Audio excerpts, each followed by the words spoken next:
चला तर मंडळी, लवकरच आपल्या लाडक्या गणपती बाप्पांचं आगमन होणार आहे. बाप्पा येणार आहेत म्हणजे त्यांच्या आवडीचे उकडीचे मोदक तर झालेच पाहिजे.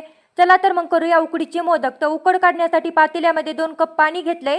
त्यामध्ये मीठ आणि तूप टाकून पाण्याला उकळी आणायची आहे. पाण्याला उकळी आली की जितकं पाणी घेतलं तितकंच यामध्ये तांदळाचं पीठ टाकून चांगलं मिक्स करून घ्यायचं. नंतर गॅस बंद करायचा आणि झाकून ही उकड आपल्याला 10 मिनिटांसाठी बाजूला ठेवायची आहे. तर आता आपण तयार करूया मोदकाचं सारण. तर पॅनमध्ये 1 चमचा तूप घेतलंय. त्यामध्ये अर्धा चमचा खसखस आणि कट केलेला सुकामेवा टाकून थोडासा भाजून घ्यायचा आहे. नंतर यामध्ये 1 वाटी वल्ल्या नारळाचा खीस आणि अर्धी वाटी गूळ टाकून चांगलं मिक्स करून घ्यायचं.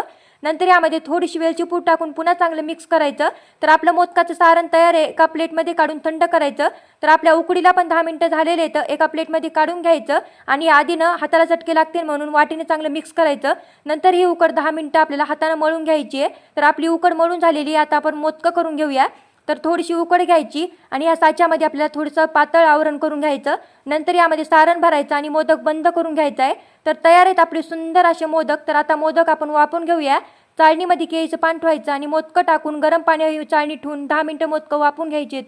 तर 10 मिनिटानंतर तयार आहेत आपले उकडीचे मोदक.